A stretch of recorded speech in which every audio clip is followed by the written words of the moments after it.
नमस्कार मित्रांनो, माझा यूट्यूब चॅनल संजीवनी अध्यात्म सद्गुरूंची गाथा यावर वाचतेवेळी तुम्ही सर्वजण याचा आनंद घ्यावा आणि याची जी माहिती आहे ती आपल्या जीवनात प्रत्यक्षात आणावी, तर आपले जीवन शांतीप्रदान होईल असे सद्गुरूंनी सांगितले आहे।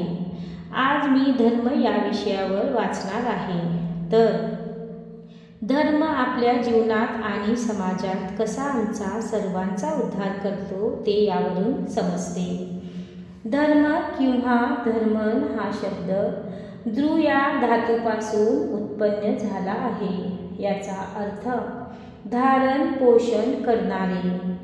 आपण समाजात जे धारण करतो, जे पोषण करतो यावरून आपला धर्म समजतो। आपल्या मनाच्या जिद्दीने जे आम्ही टिकवितो ते म्हणजे धर्म, म्हणून टिकून ठेवणारे तत्व असेही म्हटले गेले आहे।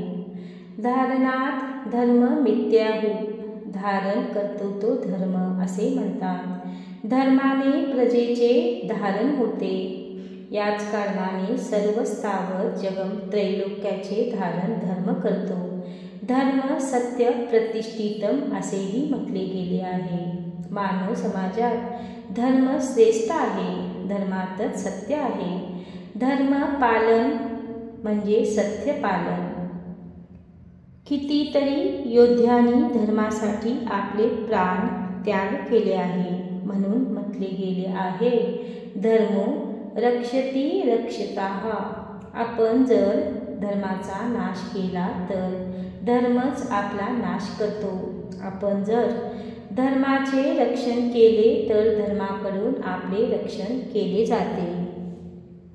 तत्वज्ञान व नीती ही धर्माची दोन अंगे आहेत। नीती कर्मप्रधान आहे। अंतिम देह जो मोक्ष आणि अखंडानंद मिळतो या स्वरूप तत्वज्ञानाने मान्य केले आहे की त्यानुसार तो प्राप्त करून घेण्याचा मार्ग नीती धर्म होय।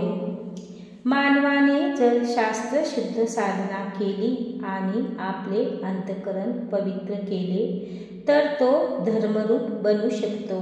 समाजात धर्म साधनेची वाढ होणे अत्यंत आवश्यक आहे।